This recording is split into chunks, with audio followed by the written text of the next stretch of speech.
The furnace breathed a steady orange heat that felt like the only real thing in the world.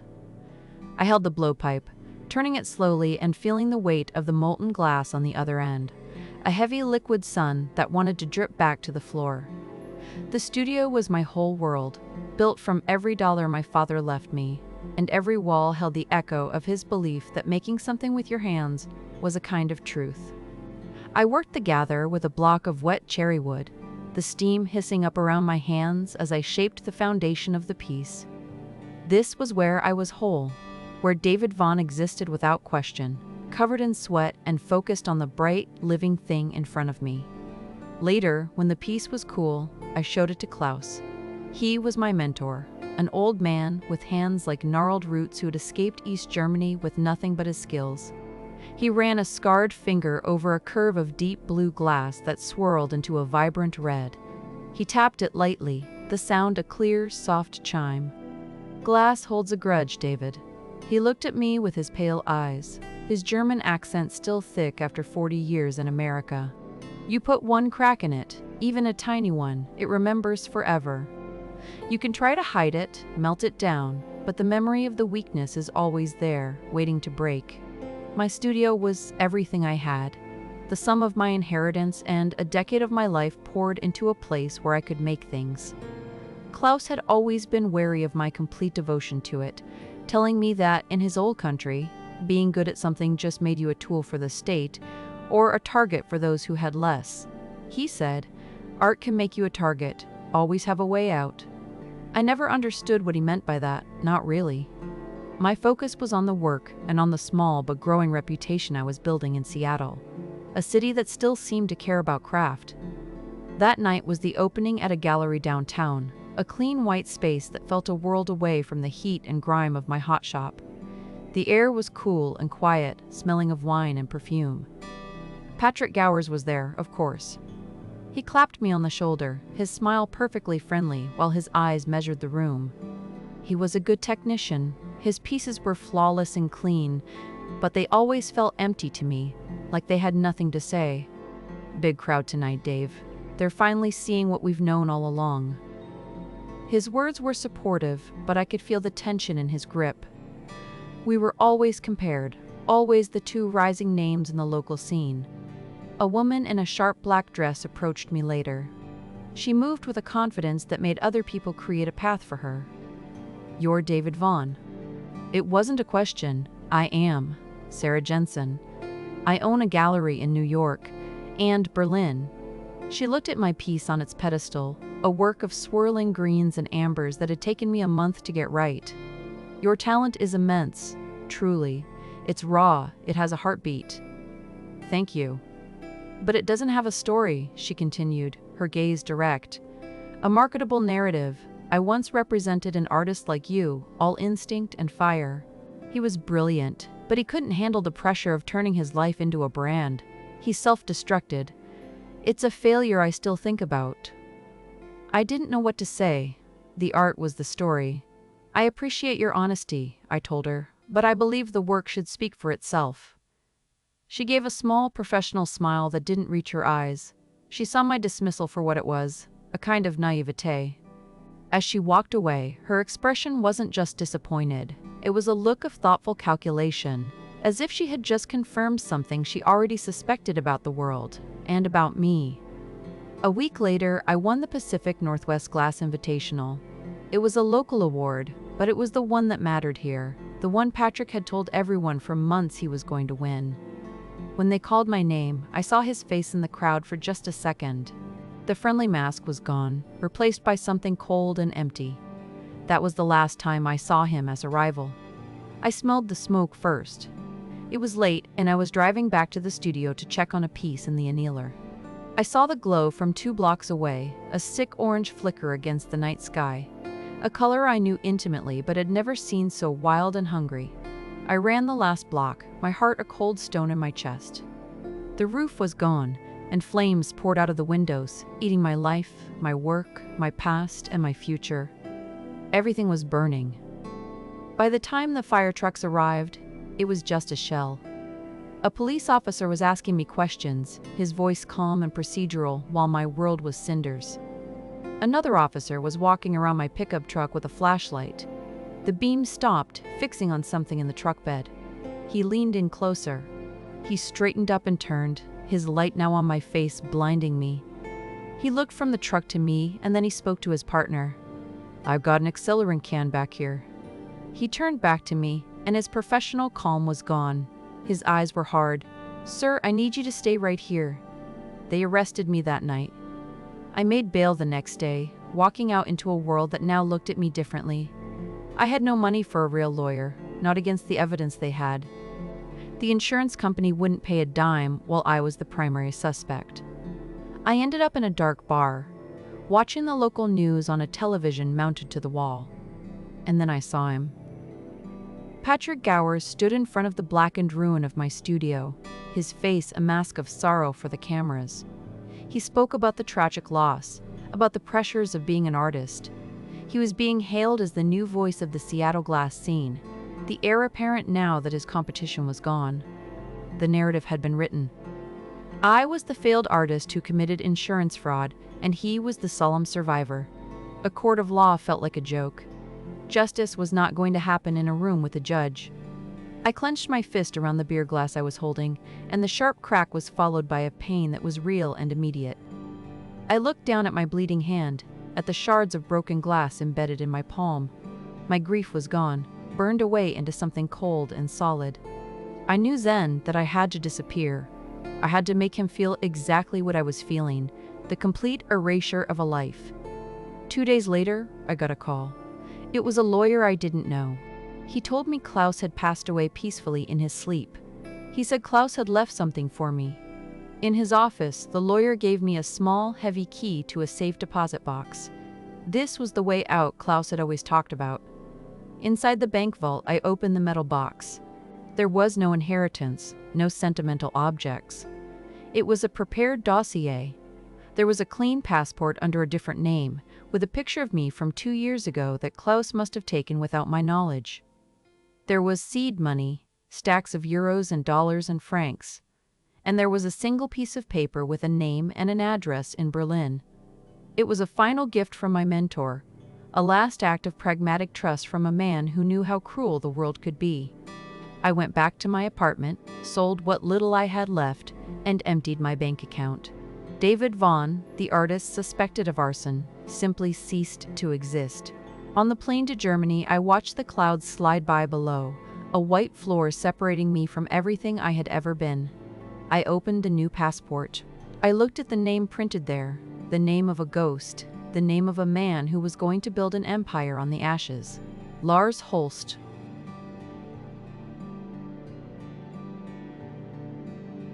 The air at the art fair in Basel was conditioned and quiet, a silence that cost millions of dollars to maintain. 8 years had passed since I was David Vaughn. I was 40 now, and I had spent those years becoming Lars Holst. It was more than a new name. It was a new body, thinner and harder. It was a new way of speaking and a new way of seeing the world. I built a history for him, piece by piece, fabricating articles on forgotten art blogs and creating a digital trail of residencies in small European towns that no one would ever bother to visit. I made him real. I made his art real too, crafting minimalist sculptures from clear and black glass. They were the opposite of everything I once loved, cold and sharp where my old work had been warm and alive. I had made enough noise in the right circles that she came to me. Sarah Jensen moved through the crowd at the fair, her focus absolute. She stopped in front of my installation, a series of severe black glass pillars that absorbed the light around them. She was 38 now, more confident than I remembered. Her success settled into her posture. Her firm had already performed the background check. I knew because I had built the legend to be checked, planting every breadcrumb for her investigators to find. Lars Holst was solid. She turned from the sculpture to look at me. "Your work has a gravitational pull, Mr. Holst." I simply nodded. Lars Holst did not waste words. "My firm has looked into your history. It's thin, but it's consistent. I like thin histories. They leave room to build a legend." She stepped closer, her voice dropping. "I can make you a global icon, Lars. But my clients expect a story, so you're going to tell me yours. So you're going to tell me yours. The real one." I met her direct gaze and gave her the story I had practiced for years, a tale of isolation and obsession in the German countryside. She listened, her head tilted, and I knew she was buying the performance, not the words. I accepted her offer of representation, placing myself in the care of the only person who could lead me back to Patrick. Our relationship started there, on a foundation of meticulously constructed lies. Her professional mission and her hope to shape a new genius were tangled together, and I was at the center of the knot. With Sarah's gallery behind me, Lars Holst became a phenomenon. She was brilliant, weaving the fabricated story of my past into a narrative of mysterious genius that the market devoured. My prices soared. From my new position of power, I began my true work. In an interview for a major art magazine, I praised the work of an American glassblower named Patrick Gowers. I called him an authentic voice, a master of the craft. A week later, I called him. He was stunned to hear from me, his voice thick with an excitement he tried to hide. I told him I was a great admirer and that I wanted to commission a monumental centerpiece for my private collection. It would be the biggest single commission of his career, enough to secure his legacy. He agreed immediately. We met over video calls at first, then in person when I traveled to Seattle. I walked through his studio, a place I knew he could never have built on his own talent. I complimented his technique, pointing to a specific way he joined colored sections, a method he had watched me perfect years ago. He beamed, soaking in the praise from the man the world saw as his superior. He felt validated, he felt safe. My relationship with Sarah grew alongside the deception.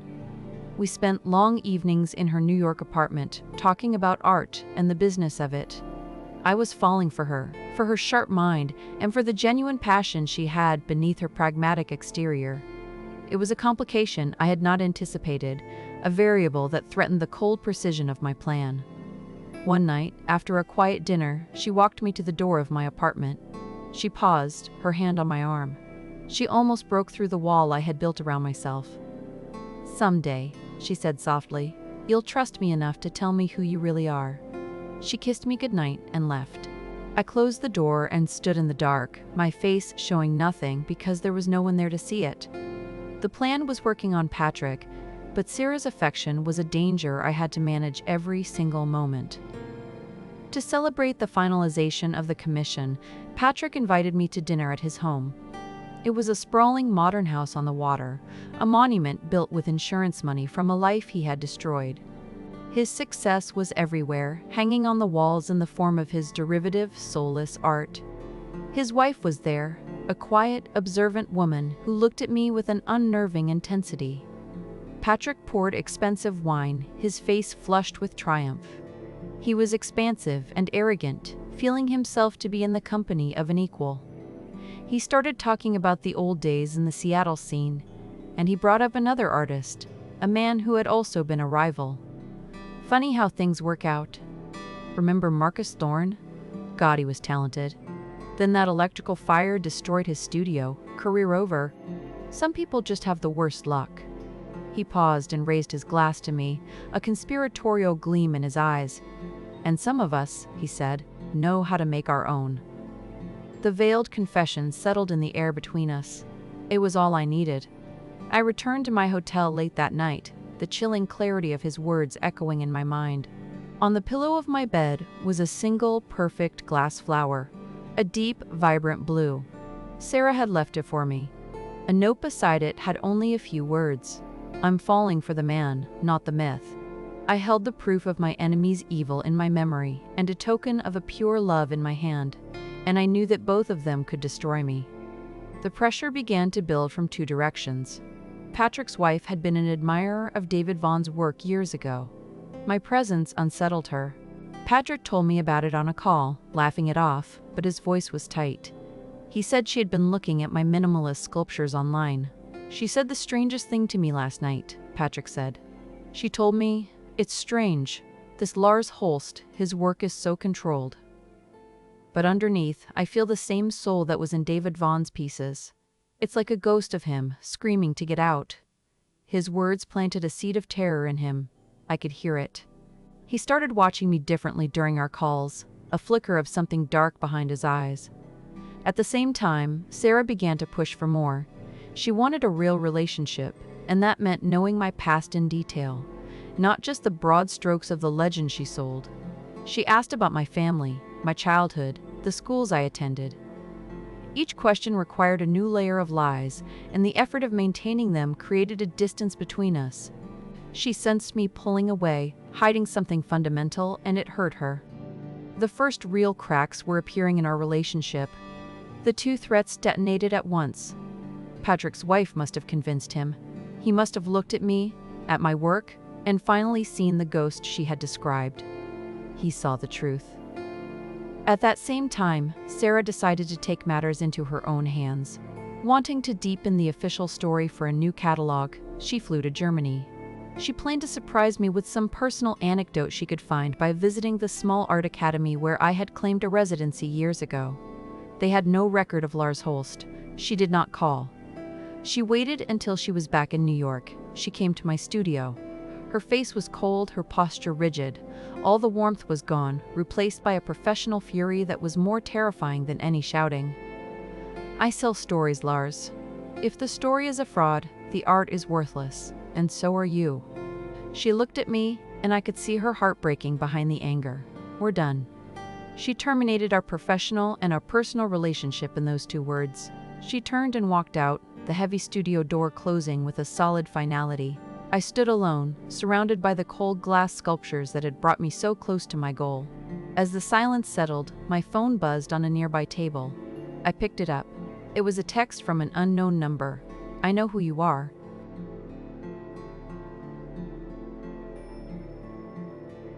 I stared at the screen, the 4 words glowing in the sterile quiet of my studio.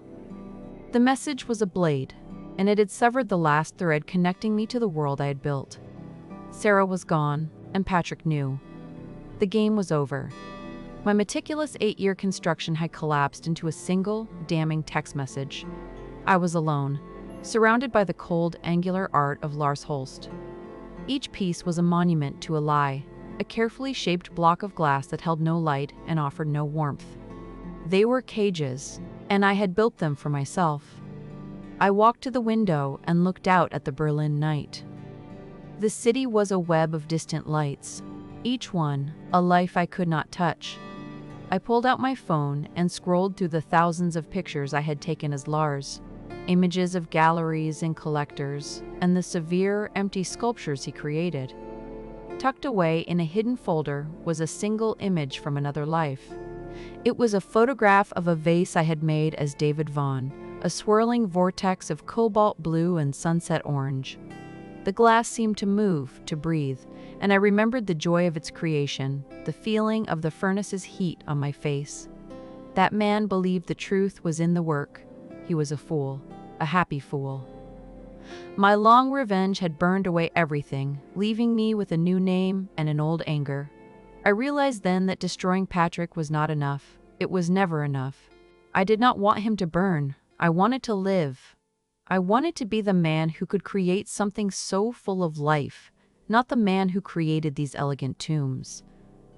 I held my thumb over the picture of the vase for a long moment, then I pressed delete.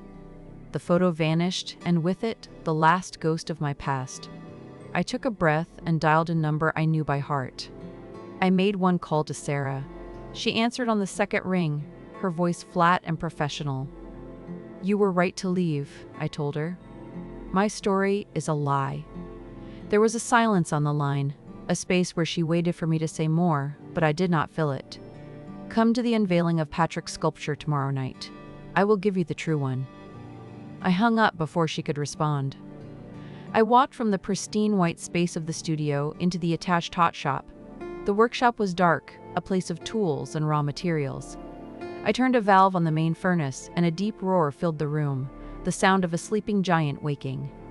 Orange light bloomed from its opening, casting long, dancing shadows across the concrete floor. The heat washed over me, a familiar and forgotten comfort. I worked through the entire night, moving with a purpose I had not felt in years. I was not Lars Holst, the cold conceptualist. I was David Vaughn, a glassblower, and I was making one last piece of art. The Jensen Gallery was full, a sea of black clothing and expensive perfume. The air was thick with the quiet murmur of the art world's elite. I saw Sarah near the back, her face a carefully composed mask of professional calm. Patrick was in the front row, sitting with his wife. He looked coiled, a predator waiting for the perfect moment to strike. He thought he was here to unmask me, to destroy Lars Holst in front of the very people who had made him a star. He did not know he was a character in a story I had written long ago. I walked onto the small stage and stood at the podium. A large sculpture stood behind me, covered by a black silk cloth. The room grew quiet. "Thank you all for coming," I began, my voice steady. "Tonight, we celebrate the work of a great American artist, Patrick Gowers." I gestured to the covered form. "This is the piece I commissioned. It is a masterwork of technique." I pulled the cloth away. The sculpture was revealed, a towering construction of clear and gray glass, technically flawless but without a spark of life. It was a perfect imitation of my Lars Holst style. The crowd offered polite, restrained applause. Patrick smiled, a tight, vicious expression. "But to understand this work," I continued, "we must understand the artist's journey." Two gallery assistants walked onto the stage, carrying a smaller sculpture. They placed it on a pedestal next to Patrick's piece. It was a vase, a swirl of cobalt and orange, full of passion and chaotic beauty. An audible gasp went through the room. "This is a piece by a forgotten artist named David Vaughn," I said. "It was made almost a decade ago.